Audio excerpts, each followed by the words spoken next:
if you go all the way back in the day where it would be Jordans and people be in school and say, yo, what are those? And everybody laugh and say, right?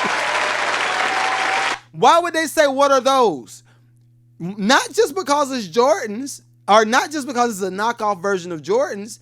It's because they could identify the fake Jordans between the real Jordans. I'm going somewhere with this. They could identify the fake Jordans from the real Jordans.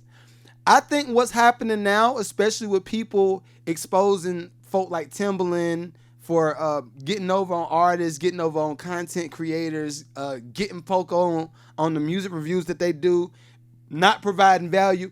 I think the general public is starting to understand the real between the fake. Well, I ain't gonna say real between the fake, but the ones that's trying to provide value versus the ones that's not trying to provide value and that's just taking away.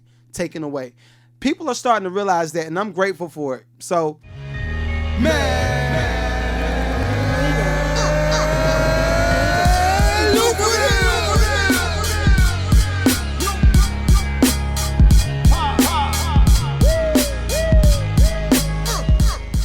Hey, welcome to the Man Lucrative Podcast. I'm the host, the one only, man, you know, serving in the building, man. I'm here, right? I'm surprised I haven't had anybody tell me that they're tired of me screaming in the microphone, because I scream every week. I've been screaming for like 3 years now.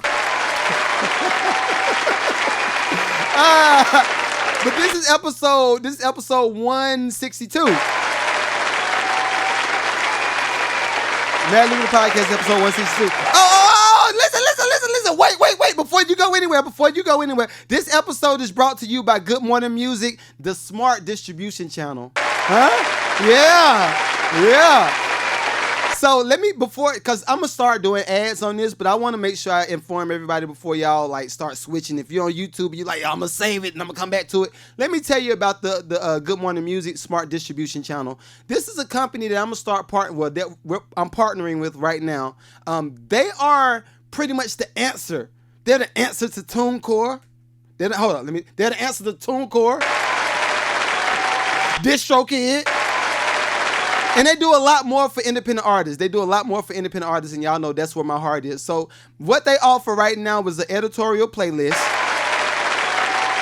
They offer film and television services, Sync. They offer the Vivo Music distribution channel, YouTube official channel. We got that before, but they get that too. And they also offer publishing administration. If you're watching this on playback and you're on YouTube, or you're watching this on Instagram, or you're watching it on Facebook, now Twitch, everybody on Twitch, what up? If y'all are watching this, y'all can use promo code MAD20. Promo code MAD20. Get 20% off, and they're going to look out for you, because I talked to the owner. And he promised me, so look, do this, because this is a new partnership. If y'all do go over there and y'all like patronize the service, let me know how it turns out, because I want to make sure that I am informing artists to do the right thing, right? So again, the name of the platform is Good Morning Music, and it's a smart distribution channel. All right, let me do a roll call right quick. E-Cash, y'all, what up, D1 Hooker, what up? J-Ville Entertainment, what up? Or John, look, I need to text you right after this, because I don't know. I need to know that you're doing what you're supposed to be doing this week to get to your bag. But anyway, what up? Welcome. Chad W, what up? Oh, I ain't see Nate Sounds in here. Nathaniel Souls, what up? I'm Dynasty Touch, what up? Artist Knowledge, Artist Unknown, Sonny, what up? All right, let me go over to Facebook.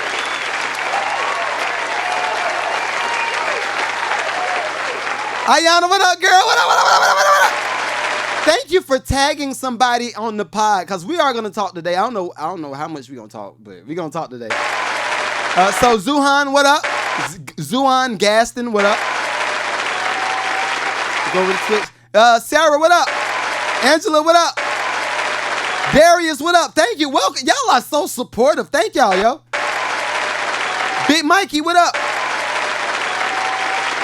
E, what up? right. I think that's it. We don't have nobody else to say what up to. I just spent about 3 minutes. Hopefully everybody feels good. Yo, what up, what up, what up? Deontay Loves, what up? I need to link up with you. I need to link up with you for real. Like I've been like everywhere. I've been like this. I need to take a minute and just link up with you. Yo, what up, Slide? Slide Cuddy, what up, bro? Welcome back. Welcome back. Texas in the building, bro. So,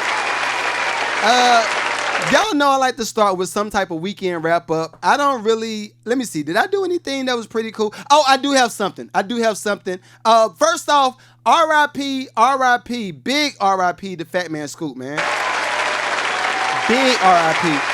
Everybody that watched this on Patreon, y'all just heard the playlist, but everybody that's watching this on YouTube and any other platforms, I did a whole intro playlist. I started with Fat Man Scoop. I did all that, right? And then we went over to like some East Coast hip hop, and I played Camp Low.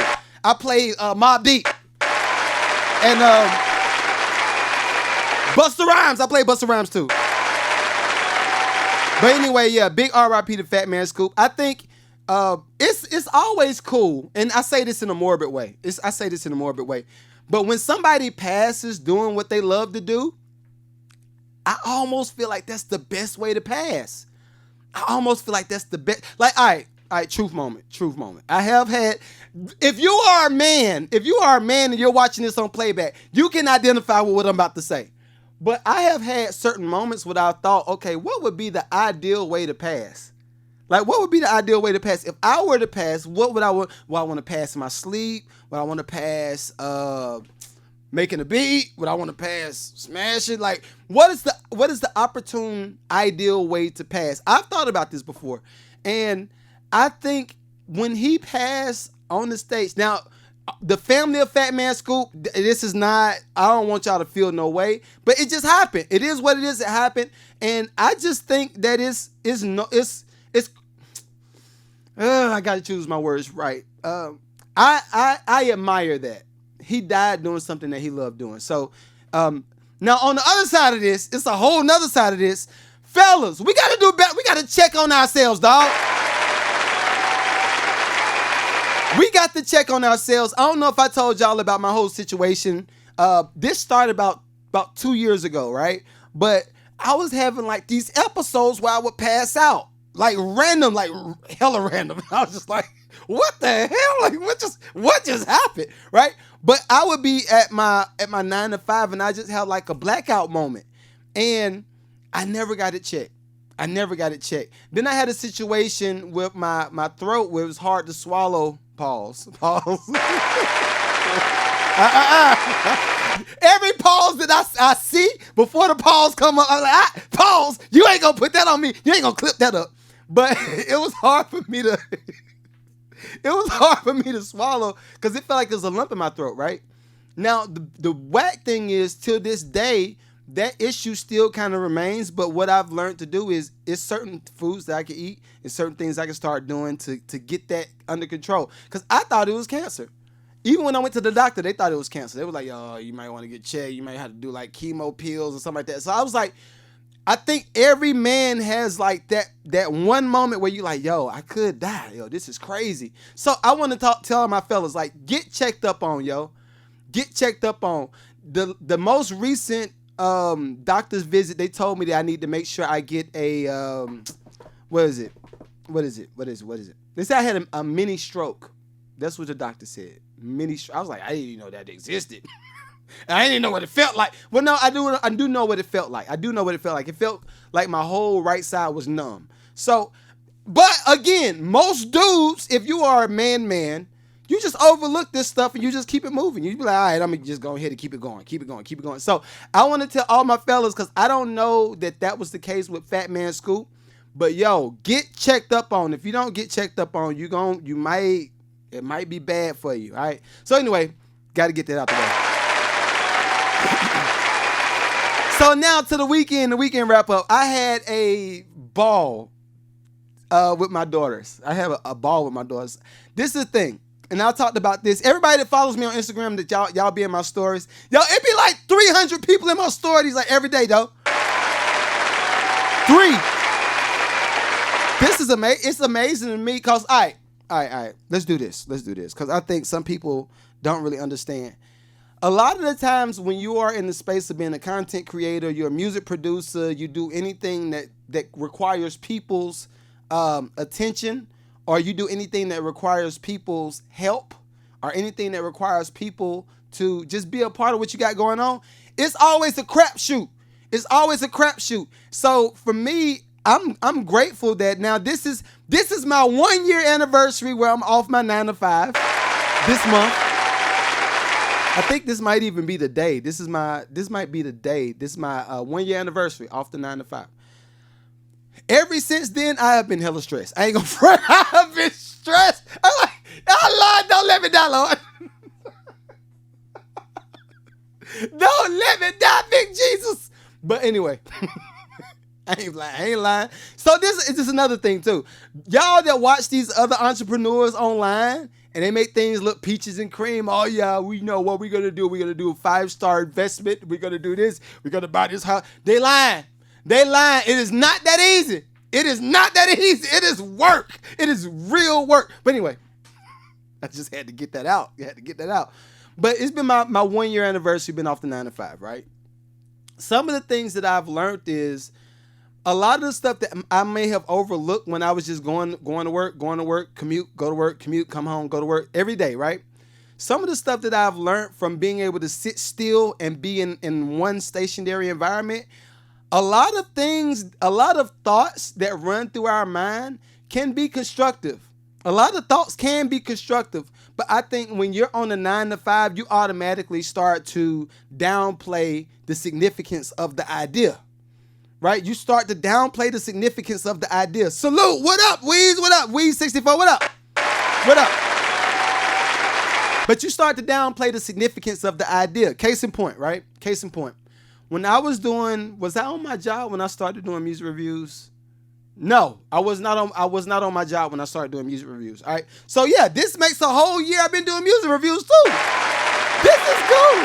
All these epiphanies. Like, is that her? Epiphany? What up? But yeah, so when you're on the 9 to 5, a lot of the stuff that comes up, you just downplay it and you just kind of write it off. I want to challenge everybody that's currently on your job and you want to start a side hustle or you want to start getting into another facet of business, dig into the idea. Do some digging into the idea. And then I think one of the indicators that what the idea is could win is how many people can that idea affect? And then how many different products can you extend from that one idea? And then how long could the one idea run?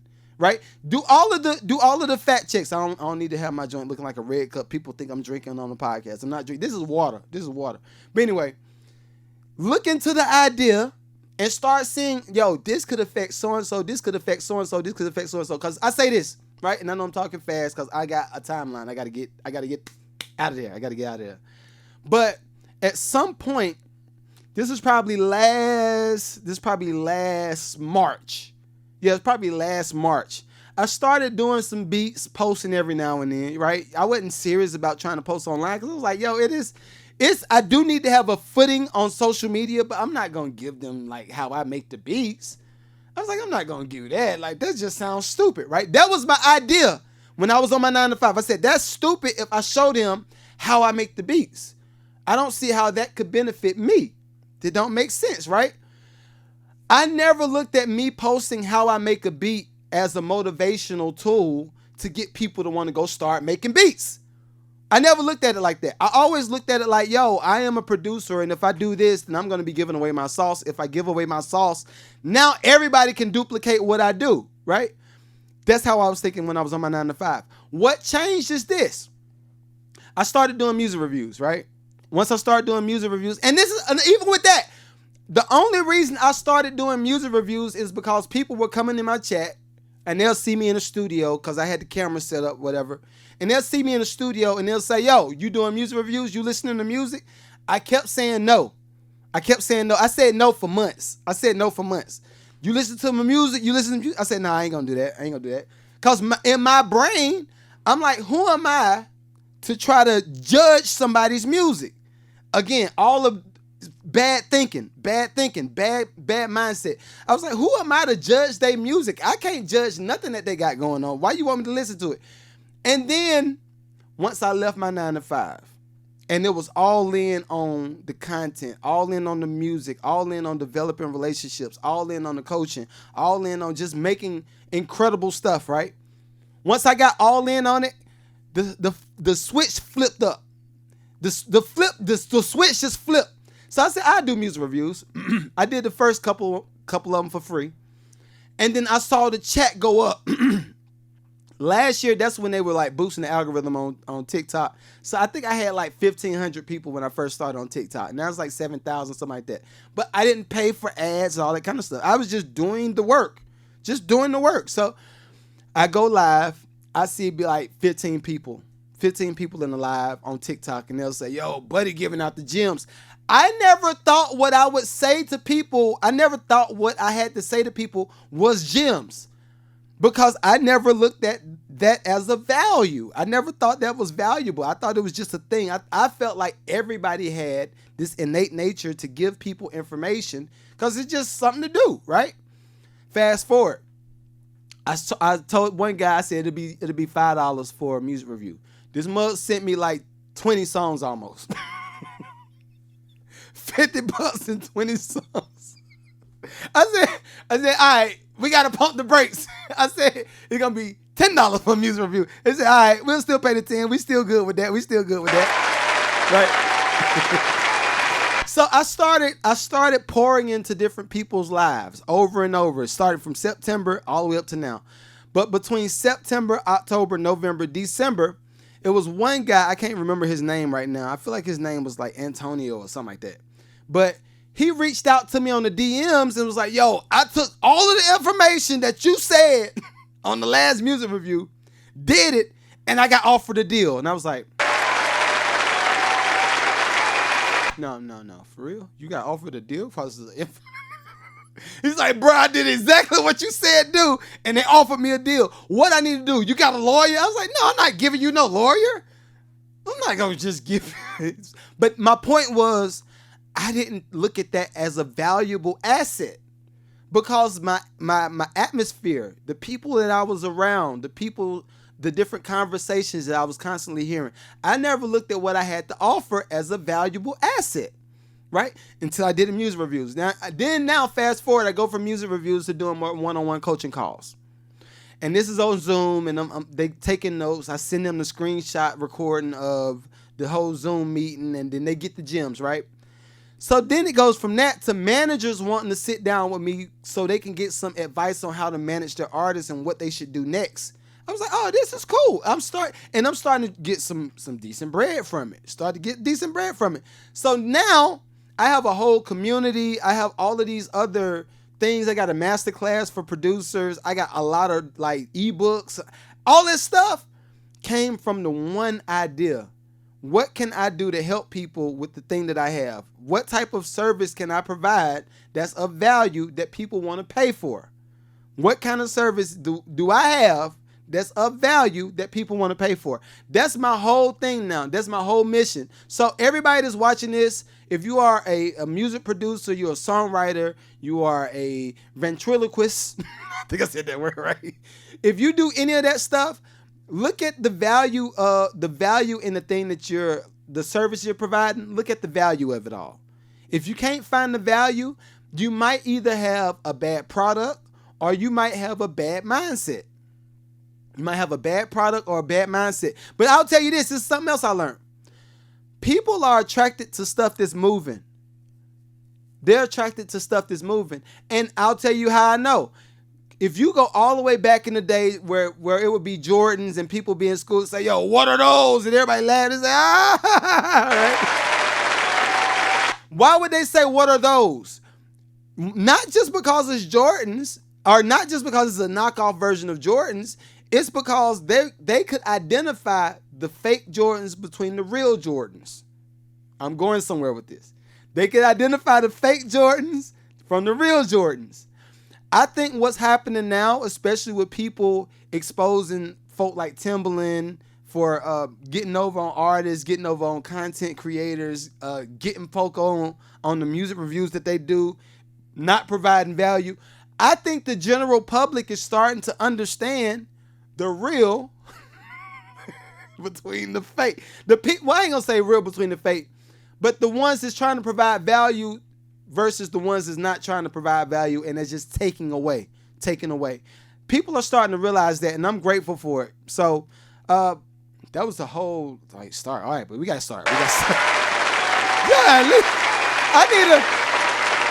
I need a whole board or something to say, yo, stop talking. All right. But anyway, the first thing that I wanted to talk about that we didn't get a chance to talk about last week was the Boar's Head outbreak. Oh yeah. My bad. RIP to all of the students that lost their lives at Appalachian High School down here in Georgia.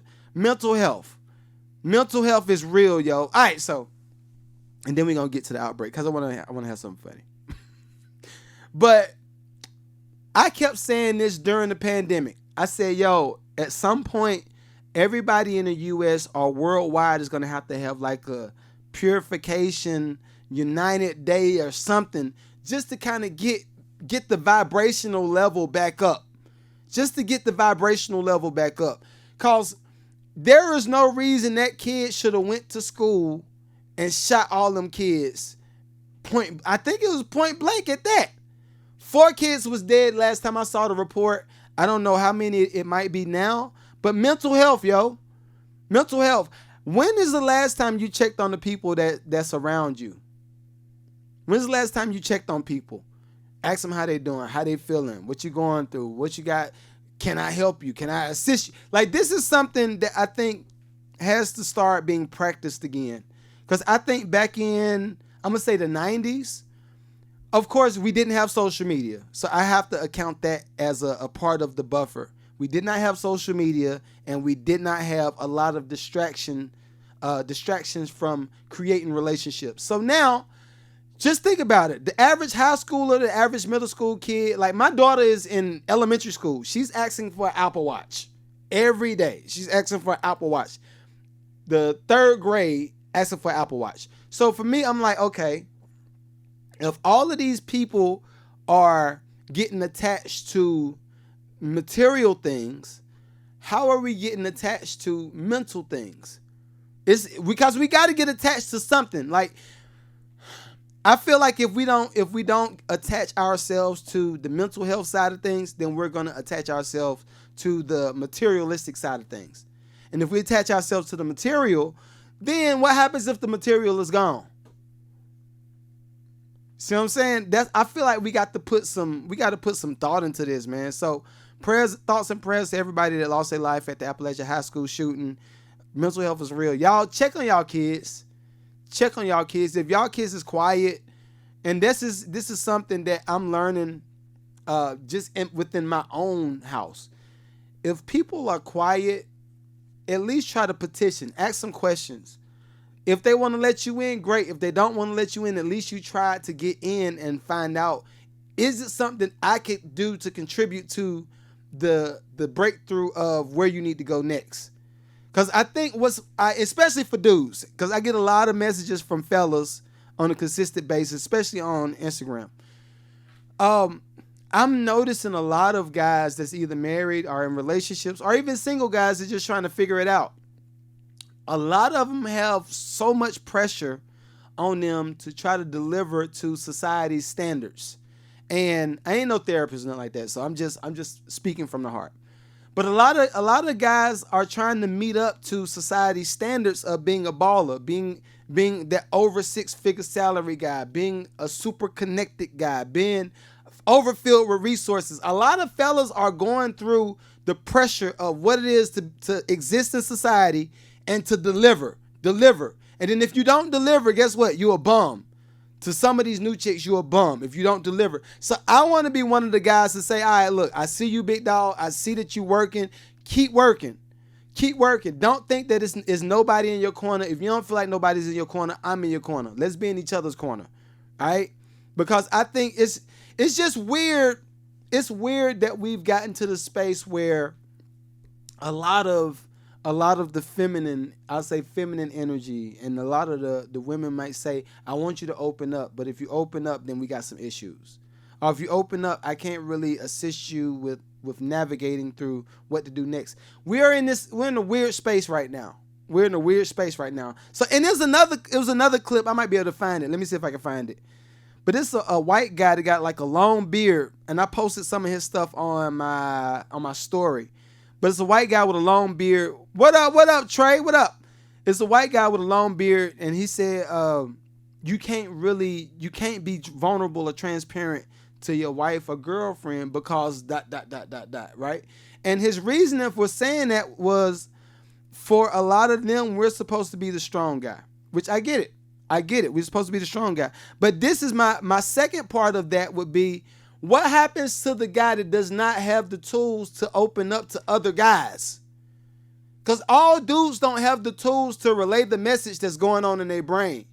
I am 40 years old and just starting to learn how to build those tools. I am 40 years old and just learning how to build certain relationships outside of just business. This is just a business thing. Because this is the thing. When you come up in music business, right? The way music business works, you give, get a deal, right? The doors open up. You walk into the offices. They say, all right, here's a check. And then now, at that point, the game starts. But everything before that is like the scrimmage. Everything like that before that is the scrimmage. So the game starts. Now everybody is, you in the building, and you are now, and this was what was told to me as a 25, 26-year-old kid, right? This is what was told to me, 24, 25-year-old kid. Yo, you want to get on this album? You got to compete against Timbaland. You got to compete against Dr. Dre. You got to compete against, and for me, think about this. And all my fellas that's from music business, y'all know what I'm talking about. If you are just getting in and your rep from the label is telling you that you got to compete against a Timbaland, a Dr. Dre, Just Blaze, a Pharrell, they're telling you got to compete against them to land on this album. Think about how much pressure that is for a guy that just got into the business. Now, think about it like this. That was just me in music business space. Go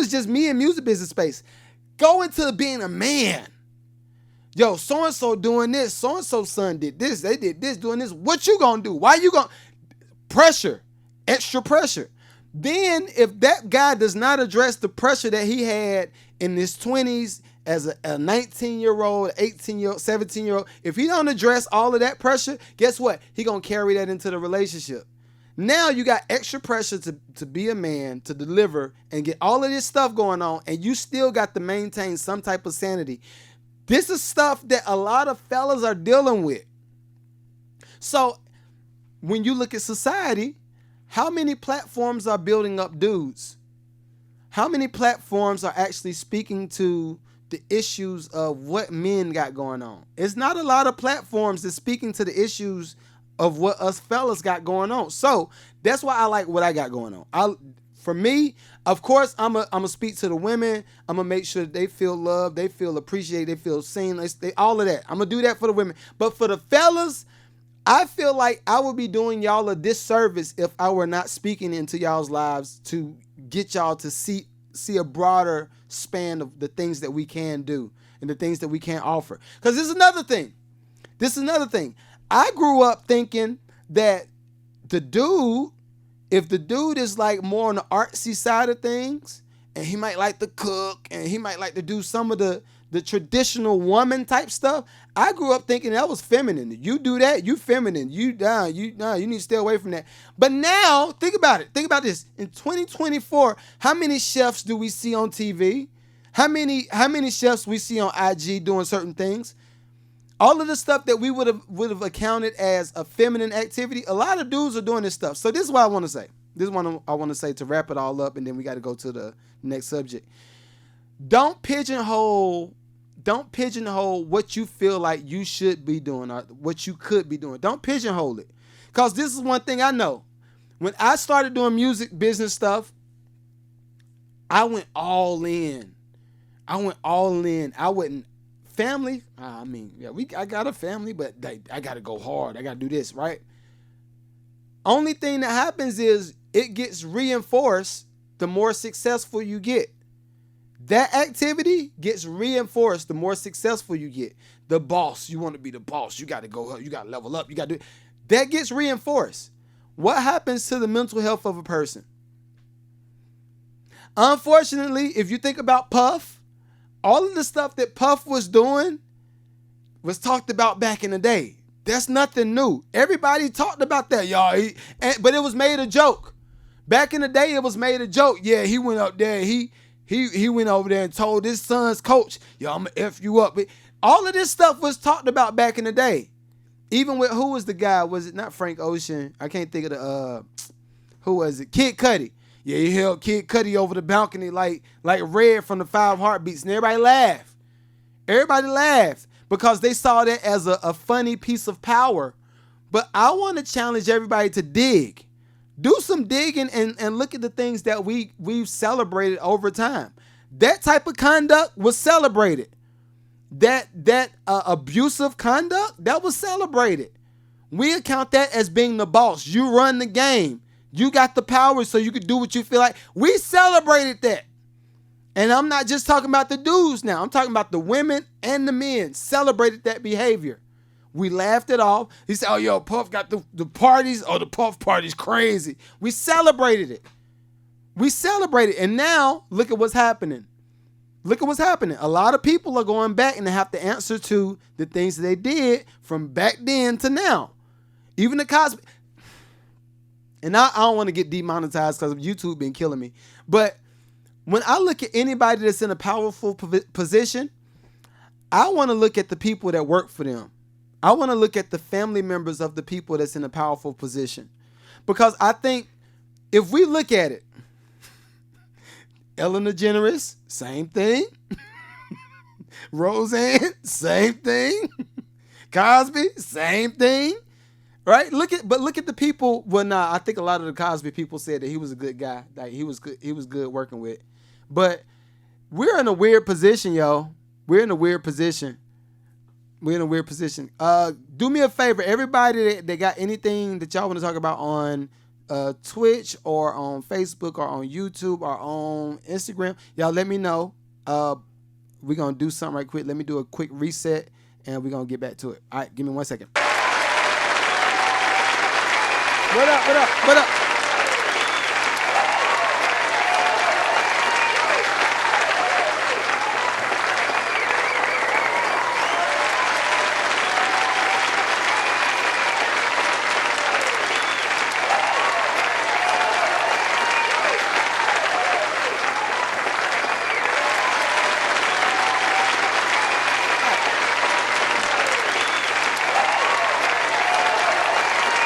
I'm back.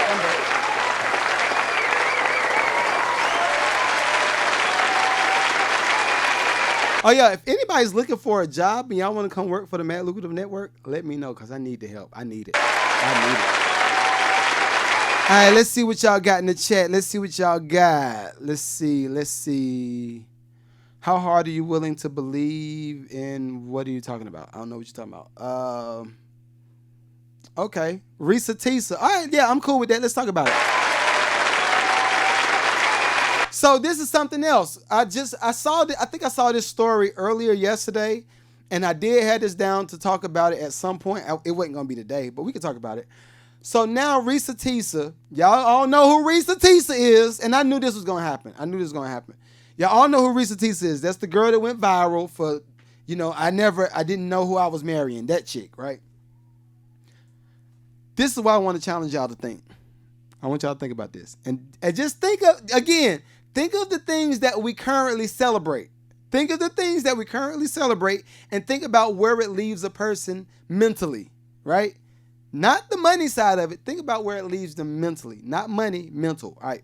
So I talked about this. When did it happen? When was the Rysa Tissa original story? Let me see. I'll look it up. But there was the Rysa Tissa series went hot on TikTok. I think it's like 50 part. It's a 50-part series. And my first initial idea was, yo, somebody will probably try to flip this into a movie or a TV series. And guess what? I was right again. I was right. I was right. He was right. All right, so yeah, the Rysa Tissa, oh, somebody made a knockoff version of it. That's funny. So that originally happened March 4th this year. Well, between February 26th and March 4th this year. She started posting. Everybody that's been under a rock, this is a girl named Rysa Tissa, kind of heavy set girl. But she was posting, I never knew who I got married to, right? And she was just posting all the bad stuff. My initial thought was, why wouldn't she try to figure out what can make the marriage work instead of posting all of the bad stuff that happened in the marriage? If you're trying to keep a marriage, wouldn't you want to try to figure out what would make it work? Even if if it requires a certain amount of space to get this person to this person this, wouldn't you want to figure it out, right? But not her. She was just posting the content. And I feel like that speaks to it being a money-hungry, attention-seeking generation. Everybody's just trying to post stuff. I want to get this. I want to get this. I want to get this. It's me. It's mine to do this. It's mine to do this. Honestly, I feel like I think that's going to be the major downfall from now and moving forward for a lot of couples. That's going to be the major downfall. The original idea of being a couple is to get together so you can both kind of figure it out, right? You navigate through life together, you grow, you build, you enjoy certain things, you might have bad times, you have all this stuff. You do it together, you figure it out. We're getting away from the culture of doing it as a team to doing it as me. This is mine. This is my thing to do. This is me. So I think with the Rysa Tissa idea, I never heard her talk about them trying to do stuff together. Never heard it. When I look at a lot of the clips that comes out for a lot of the new podcasters or whatever, nobody is preaching the story of unification. Everybody's just doing things dolo. But anyway, to the Rysa Tissa thing, I knew that some network would pick it up because it's too hot. If y'all notice, and I want y'all to start doing a parallel. Everybody that's watching this on playback, do a parallel this week and then come back to next week's chat and let me know what you found out. But look at everything that plays on the radio. Look at everything that plays on TV. Look at everything that billboards might start to pick up. Not music billboard, but like actual billboards. Look at everything that starts to get picked up and look at it from the subject matter standpoint. From unification or separate, singular. Look at it from I want to benefit all of us versus I want it to benefit me. Or look at what goes trending. The trending things that happen on social. I guarantee you that stuff right there is going to be the stuff that TV and radio and all these people pick up. I don't remember the last time a radio person picked up a record and tried to break a record. That's dead. Nobody does that. Every DJ that I know now is trying to pick up records that went viral.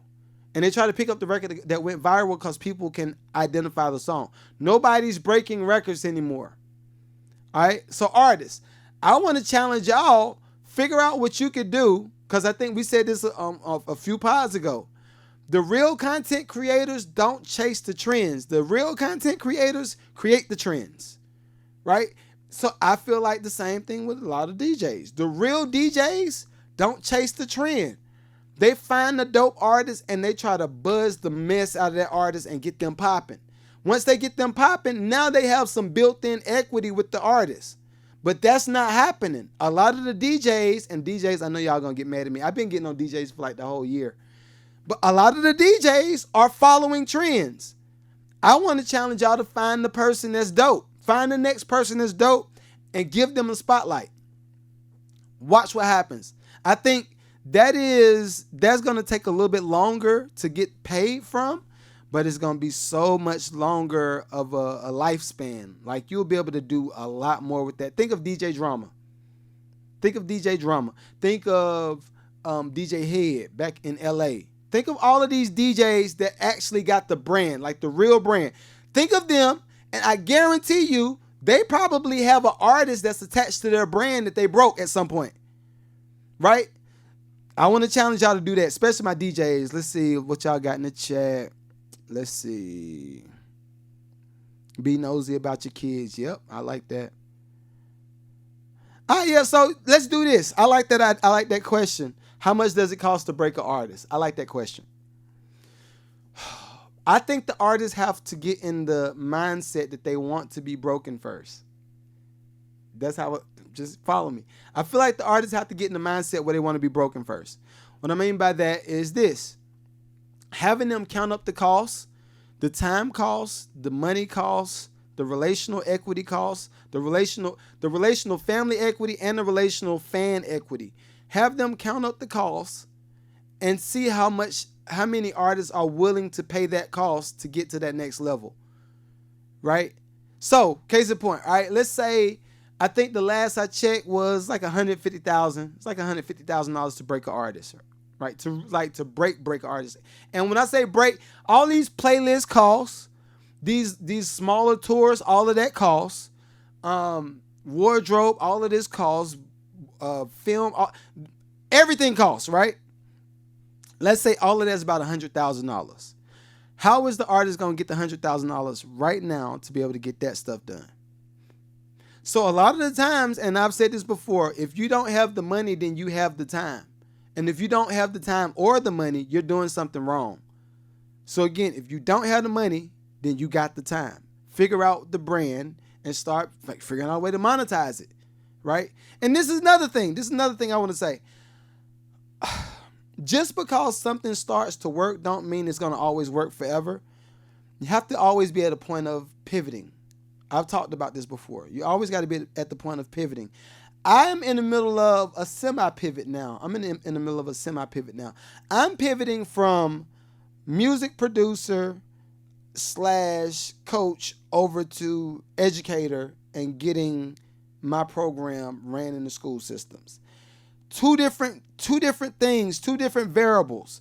A lot of this other stuff may have consisted on the music business side. It may have consisted of me learning A&Rs. It may have consisted of me learning how to mix and master my music better, learning how to write better songs, learning how to coach artists through the song, and hold your mouth like this, do this when you record, right? My producer, I had to learn how to master that part, right? I did that, got the Grammy, got the plaques that certifies me as a professional, right? Did that. Now, going over to the educational side, it's a whole nother ball field. It's a whole nother field. Now, granted, it's still music. I'm still teaching music. It's still the same thing. But now I got to talk to superintendents. I got to have multiple Zoom meetings in one day. I got to figure out different budgets. I got to figure out how I'm staffing different programs. I got to figure out the scheduling for all of this stuff, right? It's different. It's the same amount of work technically, but it's different things. So I want to say, count up all of the costs, and then ask yourself, am I willing to pay this cost? If you're not willing to pay the cost, then at some point you probably will be just stuck. But also, pivoting is gonna consistently happen. If y'all notice, I'm gonna see if I can let me pull a few ideas or a few examples. Look at Shannon Sharp. I love Shannon Sharp. Shannon Sharp started as an NFL player. I'm assuming that was the first big gig he did, right? Started as an NFL player. Then I think he ended up going to ESPN with Skip. Then he ended up starting Club Shay Shay, right? All of those require different things. All of those positions required a different part of Shannon Sharp to become great at the thing that he does. So case in point, when Shannon Sharp was just trying to get into the NFL, guess what? He probably had to do extra workouts. He had to do different food regimens. He had to make sure he slept a certain way. He had to make sure all of this, the tedious part of maintaining I'm an athlete in the NFL, all of that stuff, he had to do that. Mastered it. I think he got a Super Bowl ring. I think he did. But mastered it, got that done. Then he went and got the gig with Skip Bayless. I think that was at ESPN. Yeah, somebody can fact check me. I don't really know because I'm not a sports guy. When he got the gig at ESPN, had to learn how to work had to learn how to read teleprompters, had to learn how to do all this stuff. He got the suit gang and all this stuff. He built the own screen persona. That's another thing. People think that this podcast and stuff is easy. It's not easy. Like, you have to find a different character to tap into when that light comes on. When that red dot hit, you got to find a different character to portray on screen. Because if y'all got the regular version of some of these people that's podcasters or announcers, if y'all got the regular version of them, it'd be boring.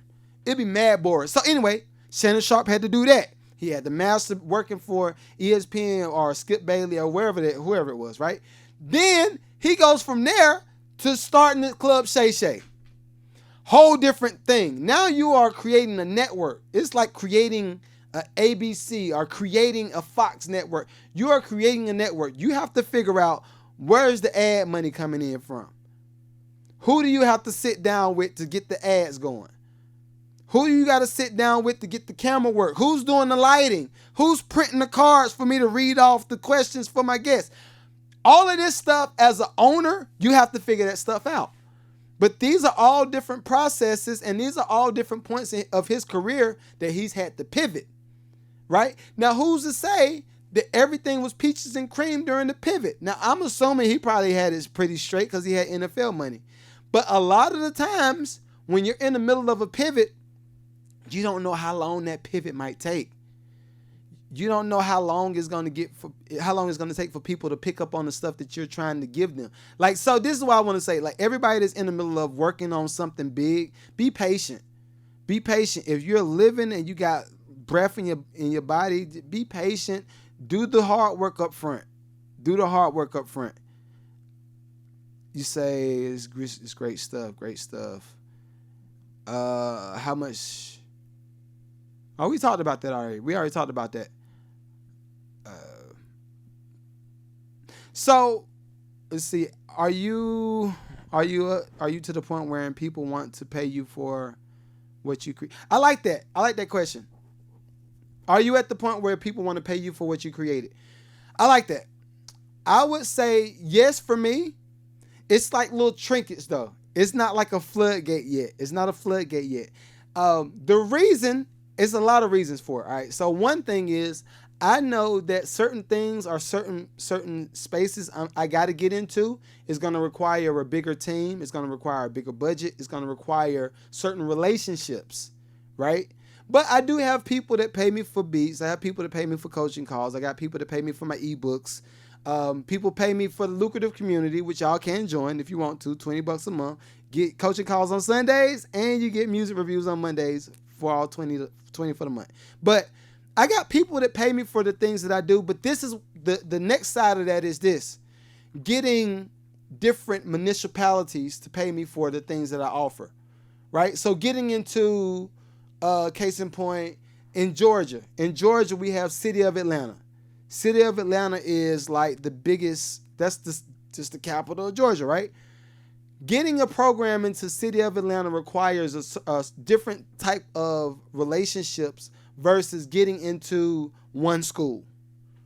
It's a whole different thing, right? But I realized that you have to get into those many schools at first for this big city to go ahead and give you a bag to develop whatever you're developing, right?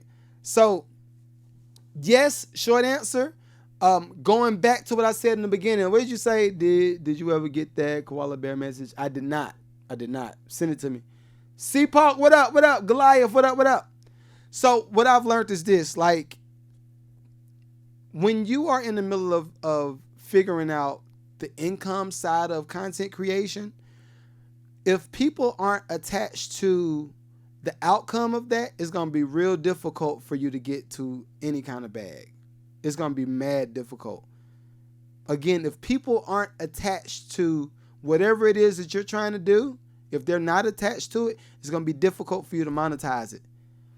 Case in point, right now I got a masterclass. I got ebooks for music producers. I got a 15-week and an 18-week music course /AI/podcast content creation course for middle school and high school students, right? If I did not have any middle school or high school students or anybody to support that, where does that land the course? Nowhere. It just sits in the computer, right? But if I do implement the course in the proper way, now it can be implemented everywhere, all 50 states. And you can be in multiple school systems, not just multiple schools, but multiple school systems. So we're talking about being in the state of Texas, the state of Arizona, the state of Georgia, the state of Tennessee. But it all starts with doing the small little bit of footwork first. I think a lot of people don't have the willpower to push through to get to the next part. A lot of people don't have the willpower. And it's hard. Ain't gonna front. It requires you to believe in yourself more than you ever believe in yourself in the world. It requires so much determination just to get it done. Yo, it's not easy. It's not easy. All right, so I'll tell you this. Soundwave, what up? You versus nothing say I got email from all college radio stations across. Yo, hit me up. I would love to partner with you on something with that. Hit me up. I would love to partner on that. But check it out. Even with this, right? And this is how you have to start getting wired. This is the entrepreneurial side of being a musician, going over to business and relationships. You versus nothing in the chat just posted, I got the email for all the college radio stations across the nation. I said what? Let's link. I'm not asking him to link up because I'm trying to get music played. You see what I'm saying? The easy part of it would be to try to link up to get music played. But no, I know that's just one aspect of building a relationship with people like that. That's one aspect. The other aspect would be, yo, if I can get my program in that school system and now I got all of the students that's in this program screaming the praises of how we've changed the lives of the students, and all the teachers will be screaming the praises of how we changed the life of the students. Now, we are ingrained in the culture of the school. There's nothing that nobody could do to break that relationship between my business and that school. Now what happens? I say, look, I want to do a school tour. I want to do a school tour. Everybody out, I'm just throwing ideas out there.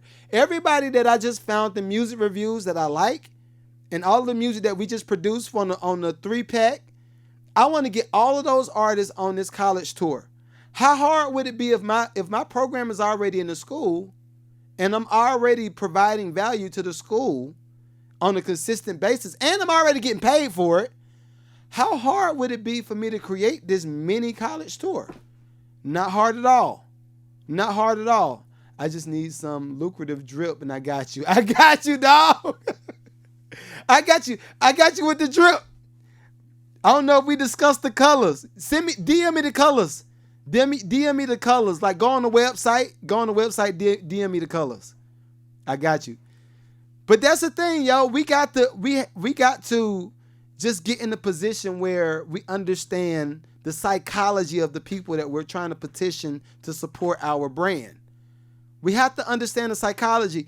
For me, and I know we got to wrap up. For me, I always look at business people, right? And I look at how dirty business people look at you when you mention the money and you have not provided a value. If you mention the money and you have not provided a value, I look at how dirty business people look at you. And I understand it now. At first, I never understood it. Now I understand it. Case in point, without releasing too much information, but Dr. J from our community set up a meetup with me and the lawyer. The lawyers represented DJ Khaled. He's represented Rick Ross. He's represented a lot of people. He's represented mad people. But I'm on a Zoom with me, Dr. J, Trey, and some other people on this meetup, right? And he's the lawyer is asking me, so what all you do? And this is what money people normally do. It's a psychology that they have. You got to study this stuff. But the lawyer is asking me, so what is it that you're looking for? If I was just thinking as a regular producer, everybody want to say what? I need an investor to put some music out. I needed an investor to put some videos out. That's the easy stuff. Everybody asks for that. I said, I want to put the music out. Granted, that's one aspect of it, but I want this program in all the schools. And I start talking about fan equity. I start talking about musician equity, and then the musicians fund that allows us to buy real estate, that allows us to have venues across worldwide, and getting investors to invest with us in like actual venues as musicians. And then we set up our own tours direct to consumer. I'm sharing all of this, and the lawyer's like this. I need to be a part of that. I need to be a part of that. How much you think you need to make that happen? So this is for me. For me, I'm thinking, if I were not in the mindset of trying to fix this big issue, because I got issues. Listen, I told y'all, I got my own issues that I'm dealing with currently. I'm dealing with my own stuff currently. But I see bigger issues that could be fixed. And if those bigger issues could be fixed, it directly affects not only my cash flow, but my status in certain places. It not only develops the status and gives me the cash flow, but it gives me the relationships that I'll need to now affect that kid that's in 9th grade, that's hella talented, that's taking my music program, that need a shot. Everything that I do now affects everything. So what happens is this. That is a lonely road. Relaying that message to people is a lonely road. Don't get distracted. I'll tell y'all that. Don't get distracted. I know a lot of people in my chat. Mike V, what up? Hugh Brown, what up? I saw your email. Don't get distracted from this stuff. Creative Theory, what up? I think a lot of people are just, and it's easy. I'm not gonna front. It is easier said than done. When you are in the position of you control your schedule on a day-to-day basis, and you control your output and your input and what your income, you control that. When it's that, it's hard. I ain't gonna front. I almost feel like when people are on a 9 to 5, it forces you to schedule. It forces you to schedule versus just work, right? Because what could happen is this. You could be like me, and I just work all around the clock. I take breaks to eat, to work out, to sleep, for the most part. Eat, work out, and sleep. I do very little time scrolling. I do very little time. If I am scrolling, I'm scrolling Google, trying to find resources or find companies that I can partner with. If I am scrolling, I'm looking at artists that might be able to affect my brand and I can help them do something, right?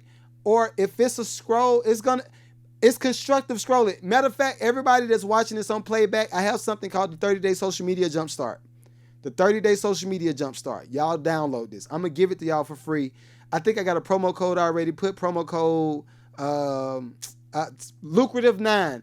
Promo code Lucrative9. Y'all ain't going to have it yet because I ain't made it yet. But promo code Lucrative9. You go on my website, download the 30-Day Social Media Jumpstart. That 30-Day Social Media Jumpstart consists of how to start reaching out to different companies, how to create a good script when you're reaching out to those companies, and then how to start posting certain things where when the company looks at your page, it lines up with what you're asking them to fund. Because that's something else. I notice a lot of artists might ask companies to let them do a jingle or let them get on whatever, right? You want them to partner with clothes or whatever. But your content don't line up with what they want you, what you're asking them for. So this 30-Day Social Media Jumpstart is going to help you. We'll put, I'm going to make the promo code Lucrative. What's today's date? Lucrative 5. Lucrative 5 is going to be the promo code. Lucrative 5, all caps, all together. All right. Hopefully y'all are blessed from that. Lucrative 5. Lucrative 5. And if we got any other questions in the chat, let me know. I am going to go back live on Instagram for the post show at 11:30. So if y'all need to get some water, if y'all need to write some questions down to come back to the chat, come back. But I told everybody on Instagram I was going to start doing that so I can connect with y'all a little bit more. Because I got a lot of new followers over there, a lot of new artists, and I just want to connect. I want to connect, and I want to make sure that I'm effective while I'm doing what I'm doing. So the post show will start at 11:30 on Instagram. Everybody else on Patreon, I appreciate y'all. On Facebook, I appreciate y'all. on Twitch. This is my first pod on Twitch. Yeah. I like Twitch. The Twitch platform is pretty cool. I enjoyed it so far. So this is my first pod over there at episode 162. Lucrative 5. Yeah, Lucrative 5. And as soon as I jump off, I'm going to, matter of fact, I'll create the promo code now. If anybody got any questions on YouTube, go ahead and put it in the chat because we're about to wrap it up. Oh, y'all got questions? Okay, lucrative 5. Lucrative 5. That's going to be the promo code. Y'all download the 30-day social media jumpstart. 30-day social media jumpstart. It's on my website. All right. And that promo code is now active. I'm going to give it to y'all for free. All right. Hopefully it helps you out. I'm not going to put a limit on. Well, I ain't going to put a limit on it at some point, but there you go. Y'all can download it now. All right. Lucrative 5. Do I think, hold up. Let me see. That's a long message. All right. I'm going to break it down. Let's see. Do I think it's the influencer drought? How much for consulting? Just hit me up. I was doing $150 consultants back in June. I might bring it back. I do everything based off of the need, yo. So sometimes people don't necessarily need the consulting as much as they need like a 30-day trailing where I track your progress and I say, okay, have you posted this? And I actually follow up with you every day, and I'm following up what you got going on. It's 12 o'clock. I do that too. So sometimes the consulting is needed. Sometimes the 30-day trailing, like tracking, is needed. Sometimes building the content is needed. Sometimes going live with me is needed. So just send me a message. Send me an email and let's talk. I'd love to do it. But do I think it's an influencer drought? I don't think it's an influencer drought. I think, again, y'all remember what I said when I first started the show. I think right now a lot of the average listener or the average Instagrammer or TikToker, they are getting hip to what's been going on. The scam and the gig is up. The money, all of the money that was handed out during the pandemic is up. So now this is what y'all are seeing now are the real people that have value, that's providing the value for free and still providing the value for free, being effective. That's what's happening now. Because see, this is the thing. And I kept saying this. I said this earlier in the year. And I said, I don't proclaim to know everything. I'm not that guy. I am one of those guys, but I'm not that guy, right? I know a lot in my space. I said, what's going to happen is a lot of people are going to realize that the money is dried up and they're not getting no benefits or no results from the stuff that they paid for during the pandemic. And I said, at some point, all of the content creators that's been pushing this financial awareness of I made $1 million a day. I made 100,000. I said, all of those people, let's see how their content continues to run after the money is up. Guess what? Because what happens is this. I'm not ashamed to say I might have some videos that hit 500 views, 1,000 views. I think I had one that hit like almost 6,000 views. I might have some that hit 15 views. It is what it is. That's a part of the gig. But what most of these content creators have been doing is they've been trying to act like everything is the same. The attention span ain't the same. You actually got to come with some real substance and give people stuff for free first. Because there's a lot of folk that just don't have $10,000 to spend on your course, bro. They don't have the $100,000 to spend on your course, bro. That's up. What are you offering people for $20? What are you offering people for $100?